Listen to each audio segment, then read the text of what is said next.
Good morning, good afternoon, or good evening, wherever you're coming from. Welcome to the October issue of the Australasian Pleural series. First of all, our apologies to the New Zealand audience because we did not realize that you have already changed to summertime ahead of all of us. So we put the time wrong on the flyer. I'm glad that you can still join us.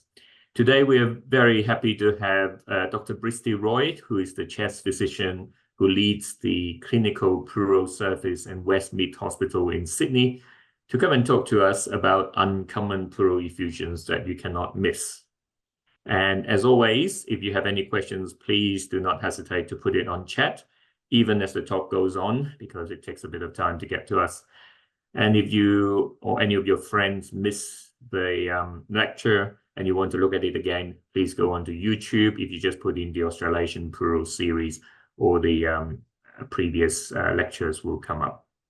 So we'll now hand over the stage to Bristi. Thank you very much for doing this, Bristi. Thank you, Professor Lee. Good afternoon, everyone from Sydney, and thank you for the TAPS team for the opportunity to give this talk today. And today's talk is on uncommon pleural effusions that you cannot miss. I have no disclosures. So you've all heard talks this year about the common causes of pleural effusion, which include cardiac failure, malignancy, and also infection. And most of these comprise about 80% of all the effusions that we see. However, there's over 60 recognized causes of pleural effusions, and these less common conditions are often overlooked, and in fact may explain the portion of conditions that we end up without a diagnosis or even call undifferentiated. And in a lot of series of studies, these often comprise up to 20% of effusions. So we'll go through some cases. So the first case is Mr. Strawberry Milkshake. He has a background of recurrent lymphoma, Kaposi sarcoma, and squamous cell cancer. He's a very unlucky gentleman. He was hospitalized for worsening breathlessness, with a CT chest demonstrating mediastinal and hilar lymphadenopathy, and he also had a very large right-sided pleural effusion, for which he had a right-sided chest drain inserted because he was symptomatic. And the fluid was described to me as looking like a strawberry milkshake. When we look at the pleural fluid biochemistry, from the bottom upwards, we can see that the triglyceride levels came back very high. The cholesterol levels were only mildly elevated, and it was positive for chylomicrons. His cultures were negative. His cytology demonstrated a B-cell lymphoma in the pleural fluid, and his hematocrit was not very high. So just a few quiz for the audience, and I'd like you to think about the answers. What is the most likely cause of this gentleman's pleural effusion? Is it A, an empyema? Is it B, a hemothorax? C, chylothorax? D, pseudochylothorax? Or E, cardiac failure? And here, if you said chylothorax, you would be correct. And secondly, which pleural fluid results that I gave you are most consistent with a chylothorax? Is it A, a high pleural fluid triglyceride? B, high pleural fluid cholesterol? C, presence of pleural fluid chylomicrons? D, a milky colored effusion? Or E, a low pH? And if you had said high pleural fluid triglyceride and pleural fluid chylomicrons, again, you'd be correct. So what's the approach to a patient with a turbid or cloudy pleural effusion? How do you know if it's an empyema versus a lipid effusion, for example? Well, the first step that's recommended is centrifuge or let the fluid stand still so it separates, and also assess for a cell differential. If you have an empyema, so on the left-hand side, the fluid will separate, or when you centrifuge it, the supernatant clears and you get all the sediment down at the bottom. And the cell differential is usually neutrophilic in this case. Whereas on the other hand, if you have a lipid effusion, regardless of how much you spin it or how long you let it sit for, the fluid remains turbid, and the cell differential here is predominantly lymphocytic. Lipid effusions can be split into chylothorax and pseudochylothorax. In the case of chylothorax, triglyceride levels are high, usually greater than 1.24 millimoles per liter. Cholesterol's low, and chylomicrons are positive when you do a lipid EPG. Pseudochylothorax, on the other hand, is the opposite. Low triglycerides, but high cholesterol and negative for chylomicrons on your lipid EPG. And some series describe the fluid as having a satin-like sheen in a pseudochylothorax, unlike a chylothorax. Now, I'll only briefly touch on a chylothorax because we've got a few other uncommon effusions to get through, but chylothorax is basically the presence of chyle in the pleural space. It's uncommon. Incidence is roughly around 2.5% of all pleural effusions, and it's often misdiagnosed, often thought to be an empyema because of the way it looks. And the components of chyle is triglycerides, which gives it that milky appearance. And its components also have lots of electrolytes, similar to serum, which is why the pH is often alkaline. And it's full of immunoglobulins and T cells and proteins. So basically what's in lymph. The causes of a chylothorax are either traumatic or post-surgical, where you accidentally have injury to the thoracic duct as an example, or non-traumatic causes such as malignancy, conditions where you get lymphadenopathy such as sarcoidosis or tuberculosis, lymphangioliomyomatosis, and obstructive causes that cause a back pressure and backflow such as SVC obstruction, cardiac failure. And when we don't know what the cause of the chylothorax is, we always call it idiopathic. Now, it's important to remember that a chylothorax is not always the color of a vanilla milkshake. There have been lots of studies in the past, including this one from back in 1980, that have shown that the macroscopic fluid description is a really poor indicator for a chylous effusion.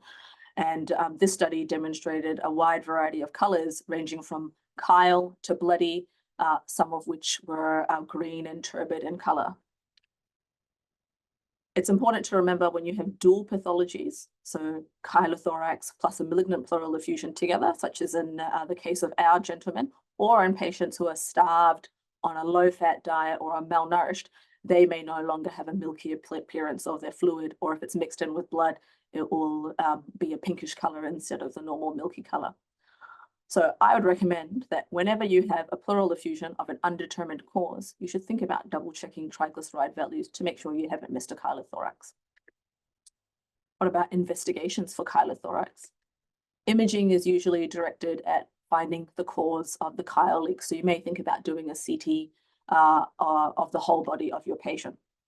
And secondly, to identify the site of the chyle leak. Back in the past, we used to do lymphoscintigraphy. However, this has now moved on to doing a lymphangiography with lipid-based contrast injected into a node to map out your lymphatic vessels and cannulate your thoracic duct or cisterna chyli and either embolize, or the lipid-based contrast itself can actually sclerose the lymphatic vessels and result in reduced chyle output. So the bottom images of a CT scan following the injection of lipid-based contrast, which has clearly highlighted a chyle leak in this patient who had a chylothorax, and eventually the same process was used to embolize this patient's chyle leak. So just a summary of an approach to a chylothorax. Number one, confirm the chylothorax, so pleural fluid biochemistry with high triglyceride levels and positive chylomicrons, and most of the time the fluid won't separate. Two, investigate the cause of the chylothorax and treat that underlying cause. If they've got malignancy, treat the malignancy, lymphoma, treat the lymphoma. Number three, conservative management is what's initially recommended where possible, and that includes diet. So a low-fat or ideally no-fat diet supplemented with medium chain triglycerides, and in some cases, particularly post-surgical chylothoraces, sometimes attempting total parenteral nutrition to reduce the flow and degree of chyle leak.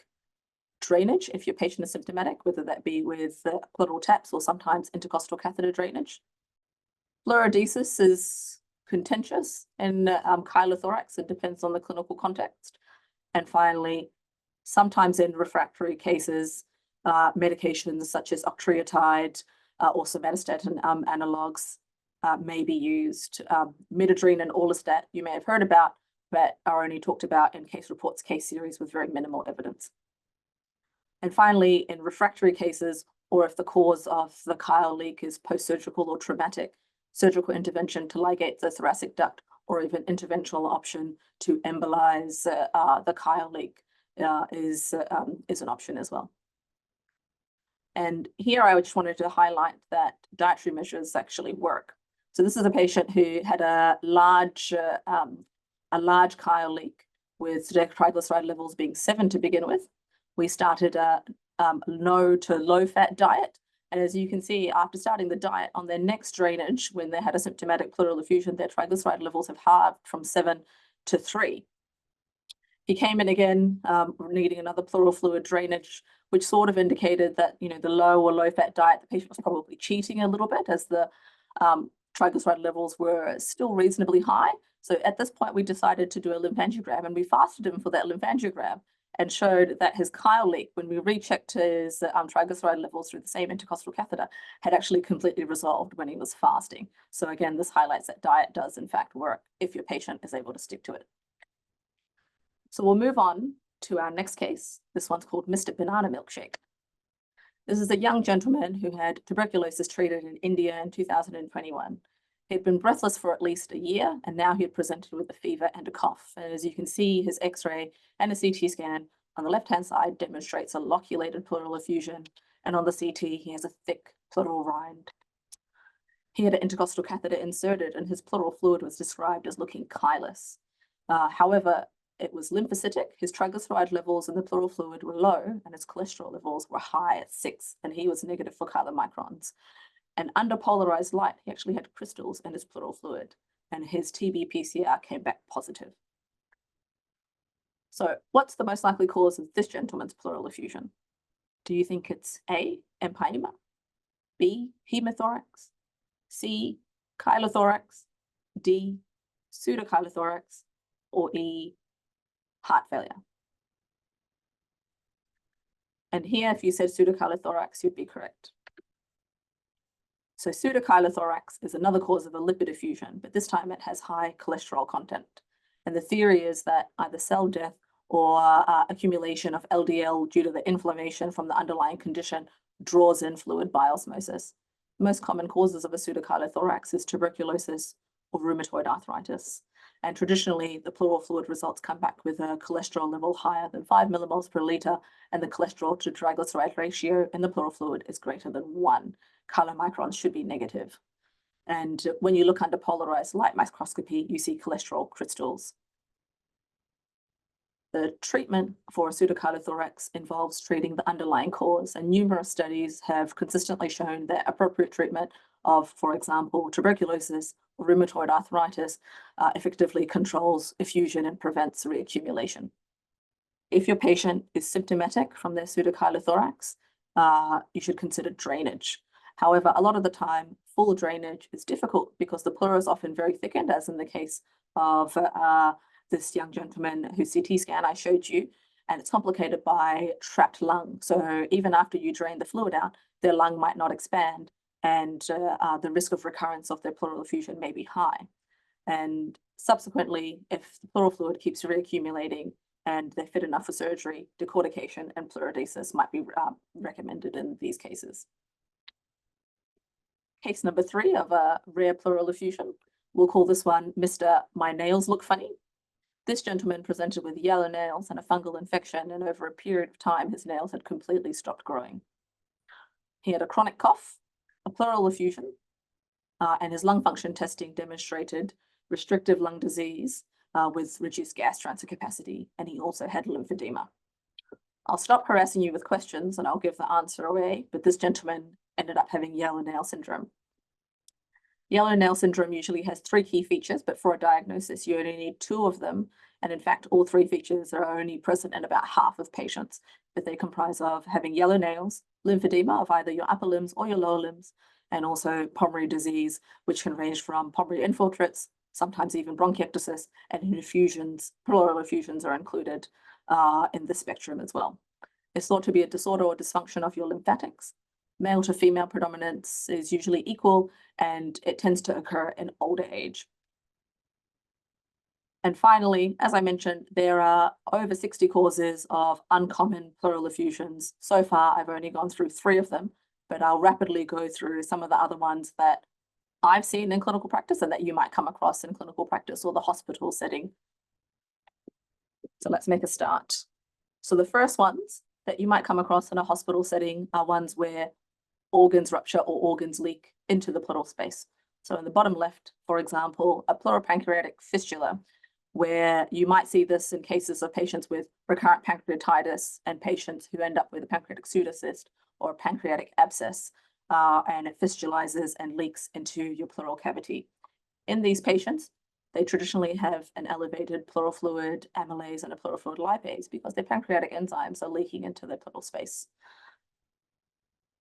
It's really important if you choose to do a CT scan for these patients that your radiologist scans up until the abdomen so you can easily identify any collections below the diaphragm that are a giveaway beyond the pleural fluid results.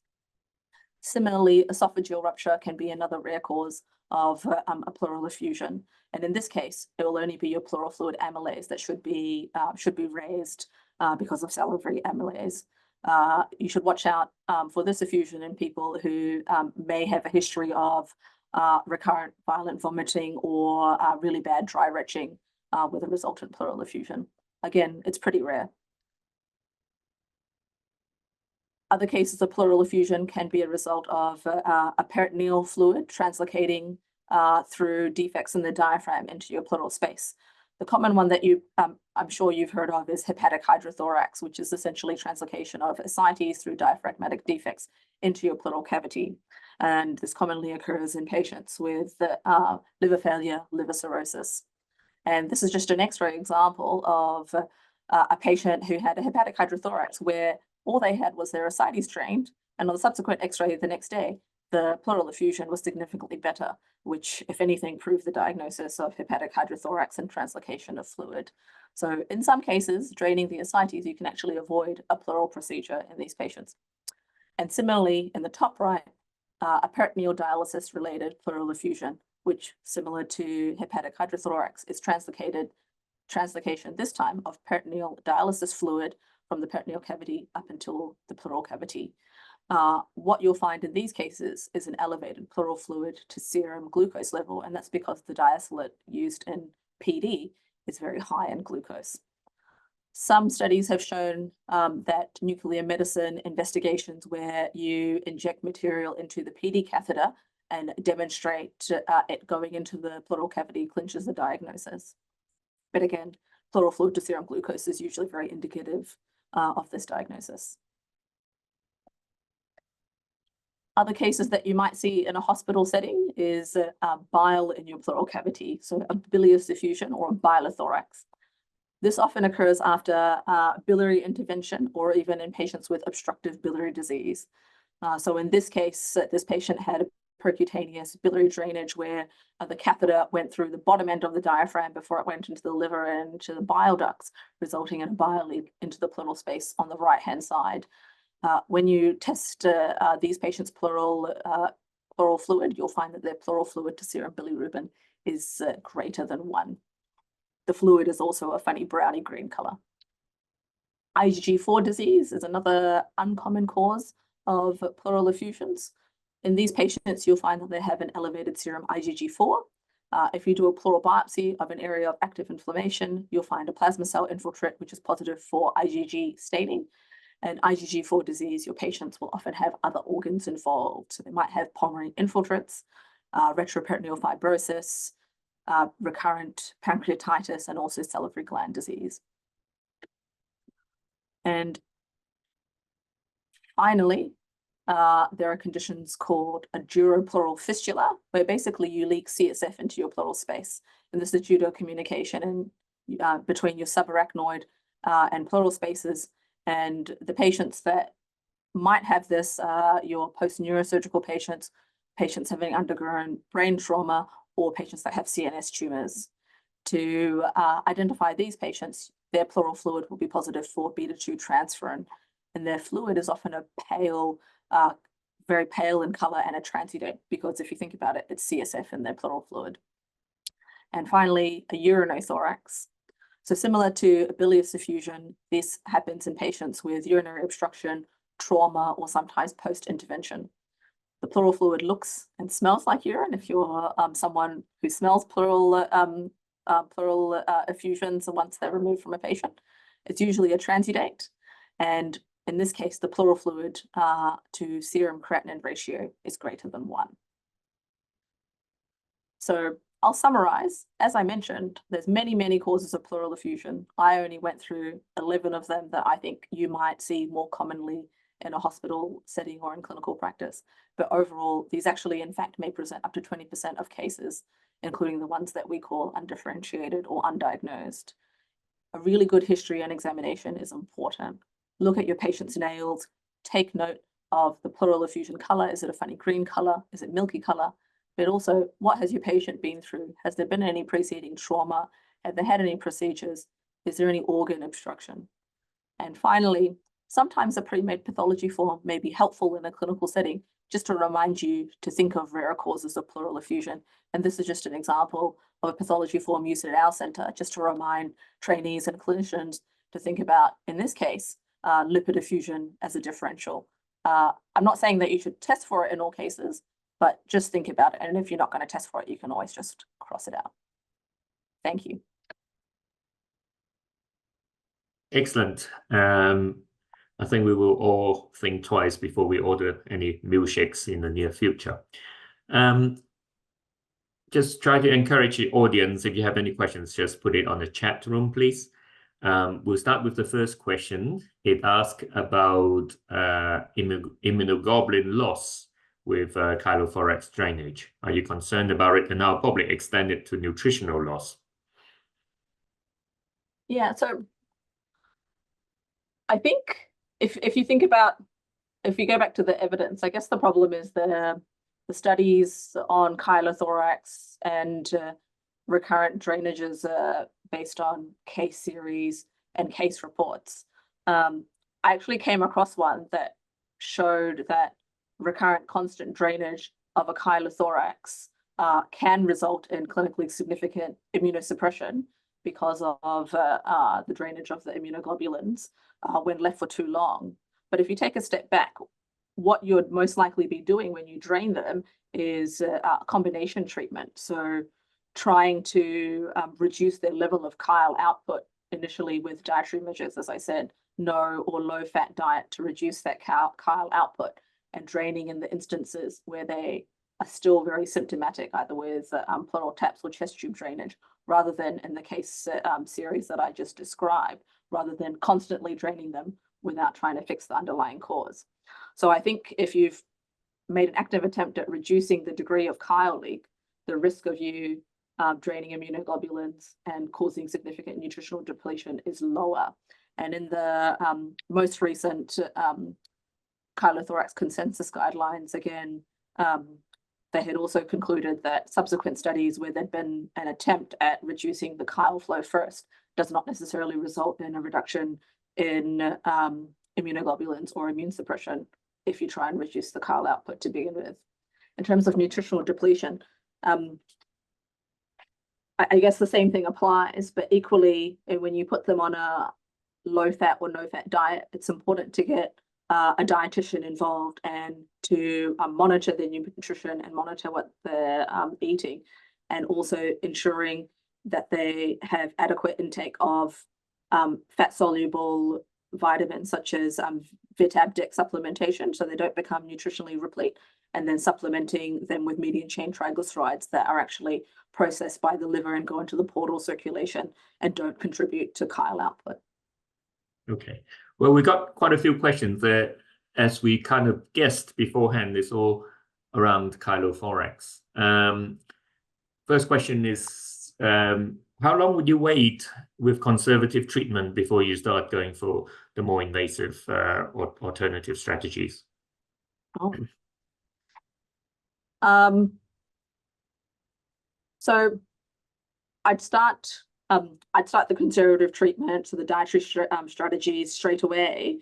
But at the same time, if they've already got a significant symptomatic pleural effusion that's already in their pleural cavity, that's not going to go away. So I'd probably do concurrent drainage with dietary measures at the same time, and then subsequently play it by ear in terms of managing their symptoms if they get recurrent pleural effusion, if that makes sense. So I'd be guided by their symptoms. Mm-hmm. I think the nutritional deprivation has almost immediate effect on the cow output. If you put them nil by mouth, for example, in the extreme case, then the cow leak should be 100% stops. If you have a chest drain in there the next morning, that should be 0 output. If there's any other output, either the patient is not compliant or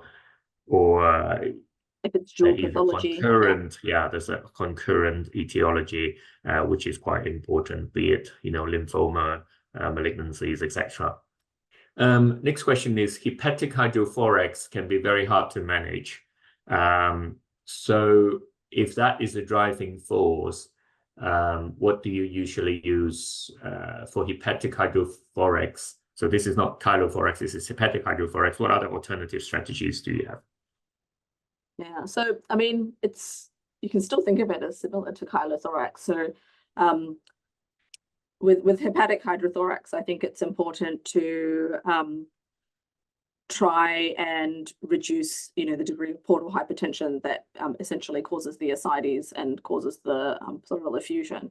So if they're transplant candidates, then they get referred to a transplant center. 2, if they're suitable for TIPS to reduce their portal hypertension, then that can prevent the degree of ascites and pleural fluid reaccumulation. And at our center, we give a good attempt at diuretics and optimizing their fluid status in the first place, as studies have consistently shown that treatment with medications should be prioritized where possible rather than interventions. However, similarly, if they're symptomatic, we always start off with either pleural aspirate for therapeutic purposes, if possible, intercostal catheter drainage when needed for symptomatic control, while you're trying to optimize their fluid status or optimize their portal hypertension. In case someone asks, I'll preempt the question, what about indwelling pleural catheters in refractory hepatic hydrothorax? I think it's center dependent. I think there was a study a few years ago comparing indwelling pleural catheters versus medical management for patients with benign pleural effusions, whether it be cardiac failure or hepatic hydrothorax, which showed that medical management was equally as good. And so in our center, we always prioritize medical management. And we've only put in indwelling pleural catheters in maybe 1 or 2 cases who were very palliative, went into multi-organ failure, struggled with diuresis. So would only put it in the very severe, very refractory cases in that case. So back to chylothorax again. The next question was whether if you try conservative management and it was successful, then what will happen when you resume normal diet? I'll probably answer that one for you and leave you with the more difficult ones after. That would depend on whether you have controlled the underlying etiology. If you're just buying time for treatment for lymphoma or something, then obviously when you resume the diet and it will still be okay. But if you can't control the underlying cause, then when you resume the diet, then the chylothorax will recur. Let me ask you the more controversial topic, octreotide for chylothorax. Do I recommend it? So I think with the consensus guidelines, they recommend dietary changes first, including in some cases, particularly surgical causes of a chyle leak, TPN, and then trying interventional techniques or surgical techniques after that. If your chyle leak is completely refractory to diet, they're inappropriate for surgery, or they cannot, or you've tried interventional techniques and have been unsuccessful, then there are some case reports and case series that suggest that somatostatin analogs such as octreotide may be of benefit sometimes in these patients.